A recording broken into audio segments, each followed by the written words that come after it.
projeto Espelho Piraí, ele se propõe a estudar um trecho da Scarpa devoniana nos municípios de Piraí do Sul, Castro e Tibagi. Nós estamos na parte norte da área de estudo, no município de Piraí do Sul, exatamente nesse contexto do relevo, da passagem do primeiro para o segundo planalto.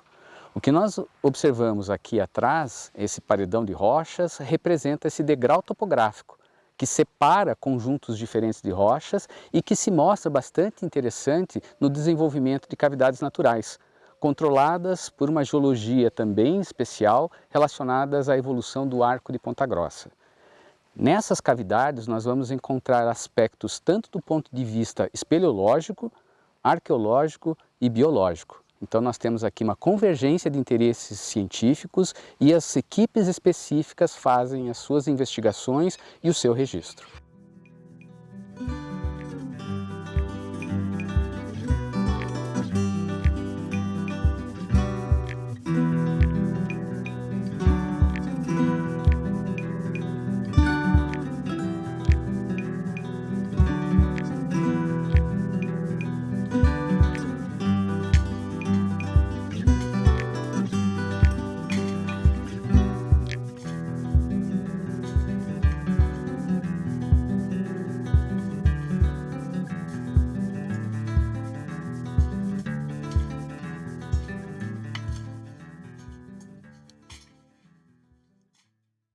No primeiro planalto, nós temos unidades geológicas muito mais antigas, que elas remontam a centenas e centenas de milhões de anos. E aqui no segundo planalto, a gente já entra no contexto da Bacia do Paraná, que é um contexto sedimentar que também é muito antigo, mas muito mais recente do que essas rochas do primeiro planalto. E a principal unidade que a gente tem estudado aqui, a principal unidade geológica dessa Bacia do Paraná, é a formação Furnas, que são rochas que representam um momento onde a gente tinha um antigo mar aqui no Paraná, há mais ou menos 400 milhões de anos. E essas rochas, esse momento, apesar de servir como substrato, como parede, como teto das cavidades aqui da região, não é contemporâneo às cavernas em si. As cavernas representam um momento mais jovem, representam um momento de poucos milhões de anos, algumas apenas milhares de anos, aqui no contexto de evolução do terreno do Paraná. Existem 3 tipos principais de cavernas aqui na área do projeto Espelho Piraí. Nós temos as fendas, que podem ser cavernas horizontais ou totalmente verticalizadas na forma de abismos. Nós temos os abrigos, que são cavidades menores e geralmente associadas com sítios arqueológicos, com ocorrência de pinturas rupestres. E por último, nós temos as cavidades que são formadas no empilhamento de grandes blocos de rocha que desprenderam principalmente do paredão da Scarpa devoniana. Então, os tipos de geodiversidade que a gente pôde encontrar aqui, né, nos campos, tem de várias escalas, né? Os próprios espelhotemas, relevos ruiniformes também de vários tamanhos, diferentes tipos, os lapiás, as próprias cavidades também, elas têm variações de tamanho, de profundidade, os abrigos também, temos vários tamanhos que nos deparamos. E a própria escarpa também, os contatos geológicos também é possível encontrar. Quando nós encontramos uma caverna, né, um dos primeiros procedimentos que o grupo realiza é retirar a coordenada desta caverna para depois, né, geolocalizar esta cavidade em mapas. Nós fazemos um mapeamento espeleológico, então, para se ter o conhecimento da extensão total da caverna, da sua altura, né, da sua largura. O mapeamento ele também serve para localizar as feições geológicas dessa caverna, né? Então, o que tiver de interesse geológico vai ser representado no mapa. Para o pessoal que estuda os animais, né, invertebrados, vertebrados, também é importante o mapeamento, porque eles também conseguem localizar em que pontos da caverna estes animais ocorrem. Nós também fazemos o levantamento fotográfico, né, dos pontos de interesse, e quando nós encontramos os sítios arqueológicos, nós também realizamos esses procedimentos, né, o mapeamento, né, a retirada de coordenadas. São os procedimentos primários que o grupo faz, né, logo após a achada desses locais. Então nós estamos aqui no abrigo da Raridade, que é uma das cavidades mais emblemáticas da área de estudo do projeto Espelho Piraí.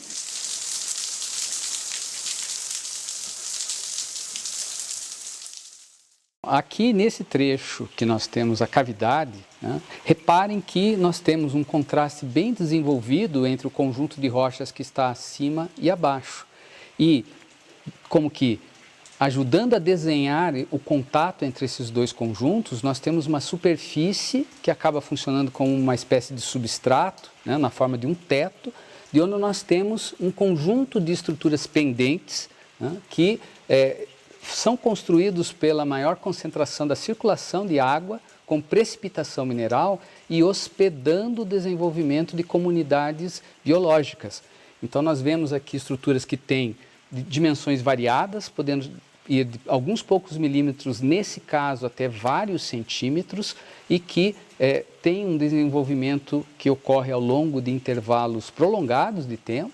Então, dependendo dos estudos que a gente venha a desenvolver, nós podemos, inclusive, fazer estimativas do tempo em que isso levou para se formar, mas, especificamente, né, as estruturas pendentes aqui do teto vêm a caracterizar o que nós chamamos de espeleotemas.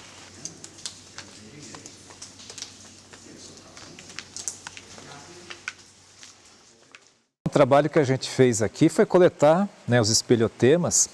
Então a gente tem que coletar várias amostras, né, porque a gente vai levar para o laboratório e vai extrair DNA.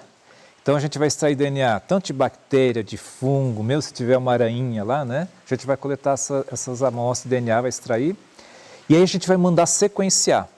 Só que a gente tem um padrãozinho genético ali que vai escolher apenas as sequências bacterianas.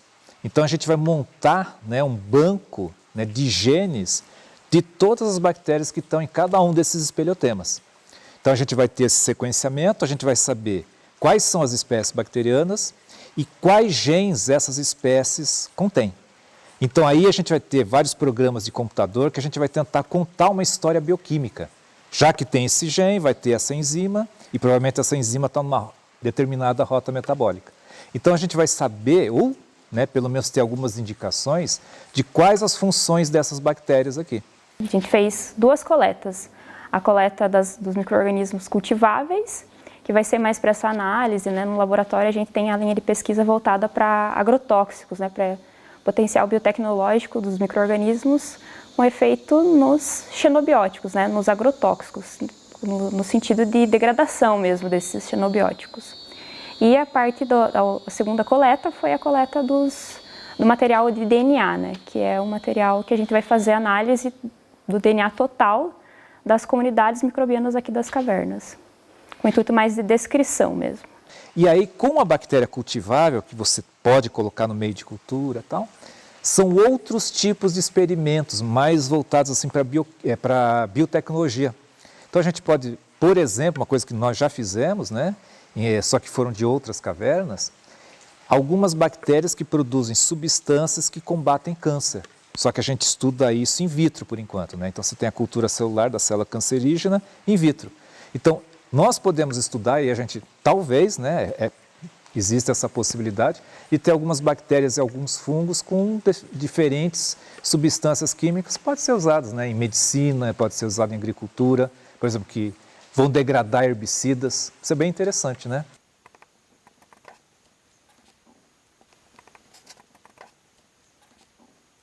Eu estou aqui na fenda da janela, próxima à entrada chamada de janela, né? E estou fazendo então um método de captura e coleta de invertebrados.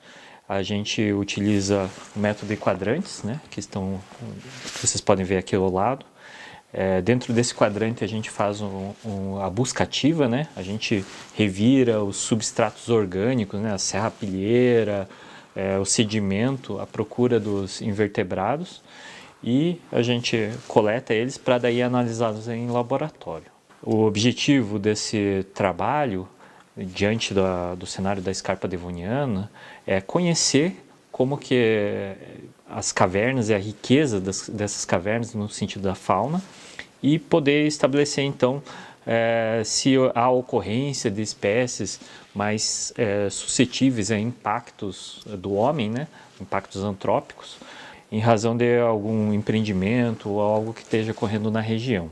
Cavernas costumeiramente abrigam espécies chamadas de troglóbias, que seriam restritas ao ambiente subterrâneo e, em razão disso, elas acabam tendo uma sensibilidade maior a esses impactos antrópicos.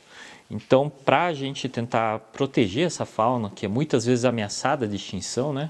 Ou seja, figuram nas listas oficiais do governo, seja federal ou estadual, como ameaçadas de extinção, a gente precisa verificar se há ocorrência dessas espécies e, se houver ocorrência dessas espécies, sinalizá-los para que o órgão ambiental tome as medidas cabíveis. Nesse sentido, o estudo é um estudo de base que a gente está desenvolvendo aqui no projeto Espelho Piraí, para a gente conhecer a diversidade de cada uma das cavernas e poder estabelecer se elas têm alguma espécie de particular interesse em conservação, como espécies raras, ameaçadas de extinção, troglóbias, para a gente poder, então, ter um norte de como a gente deve fazer a gestão desse patrimônio espeleológico tão importante.